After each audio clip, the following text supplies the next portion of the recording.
I'm Tracy Baxter with today's Record Newswatch.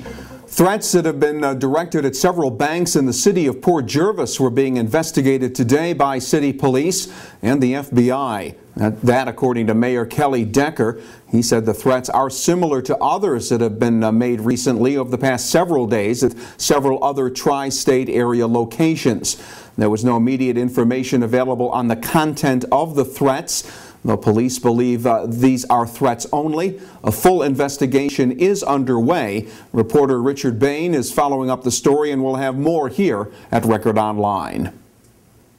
The city of Newburgh could be getting its hands on more funding to help rehabilitate or remove abandoned houses in the city's blighted neighborhoods. State Attorney General Eric Schneiderman came to Newburgh today to announce that his office will be offering a second round of funding, an additional $20 million through a competitive bid process for land bank projects throughout the state.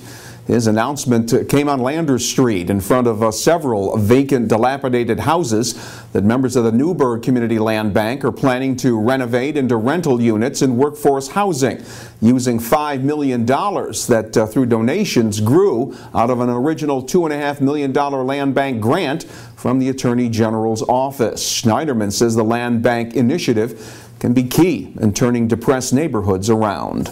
Land banks are a proven way to deter crime and prevent crime that abandoned properties attract. They end the cycle of decay and declining property values. They relieve cities and towns from the burden of having to maintain abandoned properties, which in times when budgets are tight is a serious problem.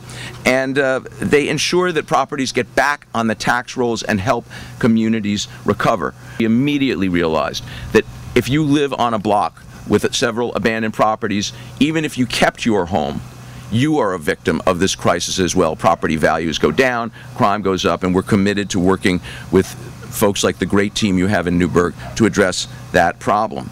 Officials with the Newburgh Community Land Bank say through the program, titles to vacant and abandoned properties are acquired, barriers to redevelopment are eliminated, and property is then transferred to a new owner. Currently, there are more than 600 abandoned properties in the city of Newburgh.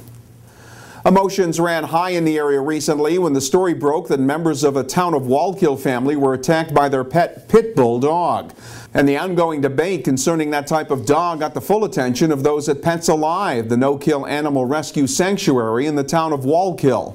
Facility CEO Janessa Cutler says she and others there continue to try to alter perceptions that have been formed about these types of dogs. There's absolutely misconceptions. First, I would like to state that many animals that are described or classified as pit bulls could be any mix of different breeds of animals, and I do think that they get misidentified quite a bit. Pit bull is not a breed, it's a mix of different breeds.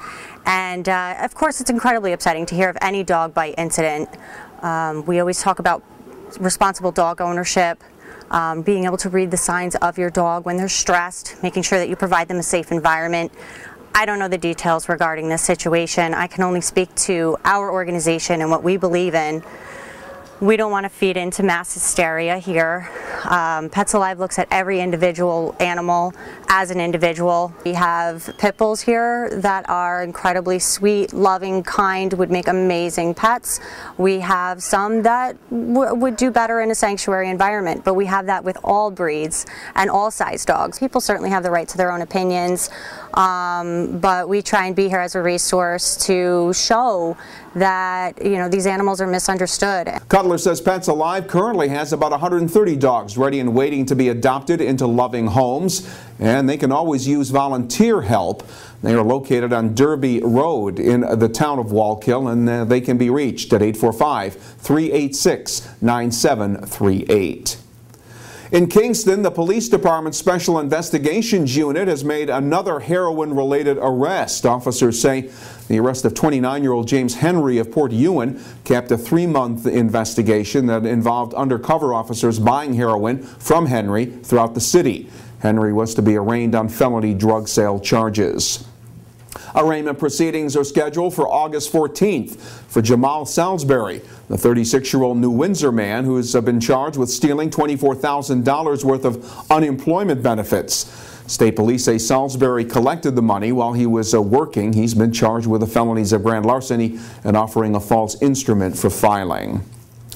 It did not take long for the Orange County Chamber of Commerce to name a replacement for the now retired John D'Ambrosio. The Chamber's Board of Directors has hired Lynn Allen Sion as their new president. Sion has been executive director of the Goshen Chamber of Commerce since 2008, and her resume also includes stints on Goshen's Village Board and Board of Trustees. D'Ambrosio retired this week after 33 years as Chamber of Commerce president. If you do any driving in the Kingston area, you need to be aware that come Monday, the Wirt Street Bridge will be closed for pavement improvements and painting. State Department of Transportation says the bridge will be closed between Connolly Road in Port Ewan and Abeal Street in Kingston. Traffic will be detoured to Route 9W. Bridge will be closed for 2 months, with one bridge sidewalk to stay open to pedestrian traffic. Deck repairs and driving surface replacement to the Wirt Street Bridge will be completed next spring. An Allenville entrepreneur, Saul Sandler, is looking for a few good men and women to help him get Fish Pond off and running. That's what Sandler is calling his version of Shark Tank, the popular TV show where prominent business people listen to and judge pitches for funding from local people who have a dream and a business plan but need startup money to get their enterprises off the ground. We're doing a Shark Tank.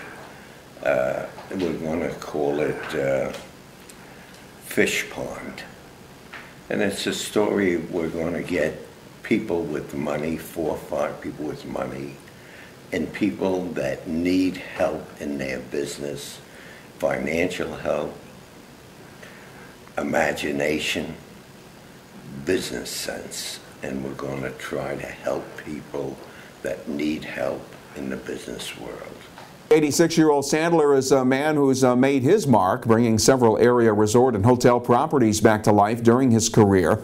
You can learn more about Saul Sandler's Fish Pond idea in a story by reporter Jeremiah Horrigan. And you can read here at Record Online and in the Friday edition of the Times-Herald Record. This won't be one of our better weekends weather-wise. There will be plenty of clouds and humidity Saturday, with showers likely. The highs will be up around 80 degrees. Pretty much the same story for Sunday, with more clouds, high humidity, and showers expected at times during the day Sunday. Temperatures again will top out at or near 80 degrees. Well, keep up with what's happening by reading the Times-Herald Record this weekend and stay connected to breaking news all weekend long right here at Record Online. For Record Newswatch, I'm Tracy Baxter.